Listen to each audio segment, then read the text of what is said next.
आजच्या व्हिडिओमध्ये आपले खूप खूप स्वागत आहे.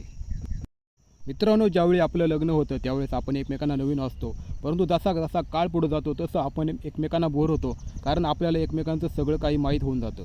त्यामुळे नव्याचे 9 दिवस असं म्हणतात ते उगीच नाही.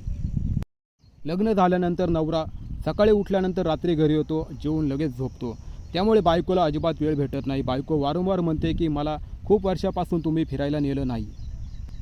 आठवड्यातून एक दिवस सुट्टी असते तर आपण राजगुरुनगरचे असाल किंवा चाकणचे असाल तर डोंगर डोंगरावर येऊ शकता.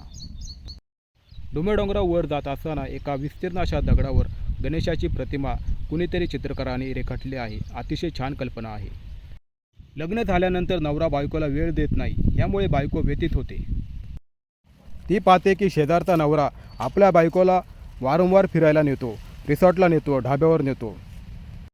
परंतु आपला नवरा सारखाच कामाला पळतो आणि घरी येतो, त्याचा काही उपयोग नाही. त्यामुळे आपले बायको आपल्याशी बोलणे टाकते, आपल्याशी बोलत नाही.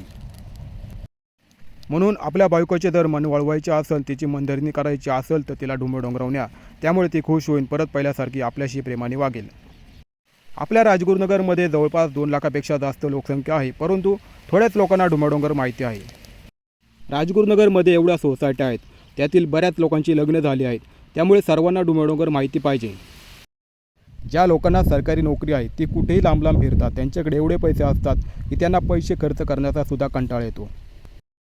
इतर लोकांप्रमाणे वेळ आणि पैसा दोन्ही नसतील तर आपण जवळच असणाऱ्या डोंगरावर जाऊ शकता. नवरा जर आपल्या बायकोच्या भांडणाला कंटाळला असेल तर बायकोला म्हणायचं चला फिरायला, आणि बायकोचा हात धरून गाडीवर बसून तिला डोंगर डोंगरावर न्यायचं. डोंगर डोंगरावर गेलो हनुमानाच्या दर्शनाला न्यायचं, तिथे पाया पडायला लावायची आणि प्रॉमिस घ्यायचं की याच्या पुढे माझ्याशी प्रेमाने वागायचं, भांडण चिडचिड करायची नाही, जे काही असेल ते डायरेक्ट सांगायचं. ह्या दिवसानंतर तुम्ही दोघं एकमेकांशी प्रेमाने वागसाल आणि तुमच्यात कधीच भांडण न होता प्रेमाचे क्षण निर्माण होतील. नवीन लग्न झाल्यानंतर तुम्ही दोघं एकमेकांशी जसं प्रेमाने राहत होता तसंच यापुढे राहाल. म्हणून डोंगर डोंगरावर मन फ्रेश करण्यासाठी यायला लागतंय. त्यामुळे हा व्हिडिओ जर कोणी पाहिला असेल तर आपल्या बायकोला किंवा नवऱ्याला घेऊन ह्या डोंगर डोंगरावर या आणि आपण दोघंही एकमेकांना खुश करा, प्रसन्न करा. त्याच्यानंतर तुम्ही एकमेकांशी प्रेमाने राहा. मित्रांनो, नवरा बायकोमध्ये भांडण होण्याचे प्रमुख कारण म्हणजे नवरा आणि बायको दोघंही एकमेकांना वेळ न देता फोनला वेळ देतात. त्यामुळे एक दिवसासाठी का होईना डोंगर डोंगरावर या आणि एकमेकांना वेळ द्या. यामुळे पुन्हा तुमच्यात प्रेम निर्माण होईल.